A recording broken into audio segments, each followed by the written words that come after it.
बिल्कुल ये और जो उलटफेर हो रहा है वो एक बड़ा संदेश भी कहीं ना कहीं देगा, क्योंकि अखिलेश ने कई प्रयोग किए और कई बार तो कांग्रेस के साथ जब 2017 में आए तो बीजेपी ने उनका मजाक भी उड़ाया कि दो लड़के साथ आए कुछ कर नहीं पाए। लेकिन इस बार ये दोनों जो हैं वो कहीं ना कहीं करिश्मा करते हुए दिखाई दे रहे हैं। इस वक्त एक बड़ी खबर आजमगढ़ से है, जहां समाजवादी पार्टी के उम्मीदवार आगे चल रहे हैं। बलिया से समाजवादी पार्टी के सनातन पांडे 5163 वोट से आगे चल रहे हैं, जबकि बाराबंकी से कांग्रेस के तनुज पुनिया 21,363 वोट से आगे चल रहे हैं। तो अभी जो सुई है वोटों की वो कहीं ना कहीं विपक्षी गठबंधन के नेताओं को आगे गिनती में दिखाई दे रहा है और ये उनके लिए कहीं ना कहीं सकारात्मक है। चंदौली से सपा के वीरेंद्र सिंह 7,233 वोट से आगे चल रहे हैं, जबकि धोरहरा से समाजवादी पार्टी के आनंद भदौरिया 8,719 वोट से आगे चल रहे हैं। इटावा से सपा प्रत्याशी जितेंद्र कुमार 15,182 वोट से आगे चल रहे हैं। और बिल्कुल, और बात करें घोसी सीट की, क्योंकि घोसी सीट बेहद ही महत्वपूर्ण है। यहां से भी सपा के राजीव राय 1,395 वोट से आगे हैं और जौनपुर से भी सपा के बाबू सिंह कुशवाहा यहां पर 1,700 वोटों से आगे चले। जहां पर कौशाम्बी की अगर बात की जाए तो सपा प्रत्याशी पुष्पेंद्र सरोज भी 7,000 वोटों से आगे चल रहे हैं। यानी कि कुल मिलाकर बात की जाए यहां पर जिस तरीके से इंडिया गठबंधन की बात करें तो यहां पर लगातार आगे बढ़ती हुई नजर आ रही है। तो बिल्कुल ये चुनाव जो है वो अपने आप में बहुत कुछ तय करेगा। तो मछली शहर से समाजवादी पार्टी के प्रिया सरोज जो हैं वो आगे चल रही हैं। इस वक्त एक और बड़ी खबर आ रही है।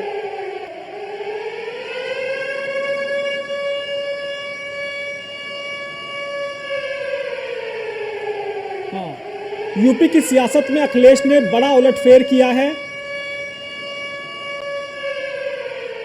2012 के बाद अखिलेश यादव को पहली बड़ी सफलता मिली है। आप देखिए लगातार उत्तर प्रदेश में 2012 के बाद जितने भी चुनाव अखिलेश यादव के नेतृत्व में हुए, अखिलेश यादव को हार का सामना करना पड़ा। लेकिन 2024 का जो चुनाव है अखिलेश यादव के लिए काफी हद तक राहत देने वाला आया है। राजेश जी बिल्कुल, ये कहीं ना कहीं अखिलेश यादव के लिए, क्योंकि उनके नेतृत्व को लेकर सवाल उठ रहा था कि अखिलेश कुछ कर नहीं पा रहे।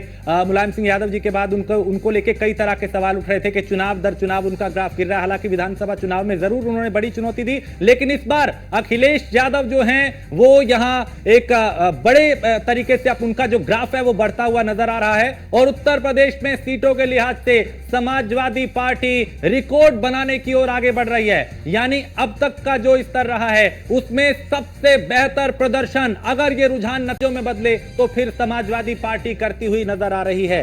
तो समाजवादी पार्टी के अध्यक्ष बनने के बाद अखिलेश का ये पहला शानदार प्रदर्शन होगा। तो यूपी की सियासत में यह बड़ा उलटफेर होता हुआ दिखाई दे रहा है अब तक के रुझान में। और अगर यह नतीजों में तब्दील हुआ तो फिर एक बड़े नेता के तौर पे भी अखिलेश यादव का कद जो है वो और बढ़ेगा, क्योंकि पिछले चुनाव में उनका ग्राफ नीचे गया था, लेकिन आज ये रुझान अगर नतीजों में बदले तो फिर उनका ग्राफ एक बार फिर ऊपर आएगा। हालांकि वो इस चुनाव एग्जिट पोल को लेकर भी वो कह रहे थे कि नतीजे बिल्कुल उलट होंगे और उत्तर प्रदेश में वो होता हुआ भी दिखाई दे रहा है। समाजवादी पार्टी के अध्यक्ष बनने के बाद अखिलेश का यह पहला शानदार प्रदर्शन कहा जा सकता है और कहीं ना कहीं ये उनका कद बढ़ाने के लिए भी काफी होगा। तो यही बात अभी अनुराग जी भी समझा रहे थे कि अखिलेश यादव जो हैं उन्होंने कैसे ये प्रदर्शन किया, उनके नेतृत्व को लेकर सवाल उठ रहे थे। पहले कई तरह के उन्होंने गठबंधन भी किए, प्रयोग करने की कोशिश की, लेकिन वैसी कामयाबी उनको नहीं मिली, जबकि जिनके साथ वो आए उनको मिल गई थी। पिछली बार मायावती ने उनका फायदा उठाया था।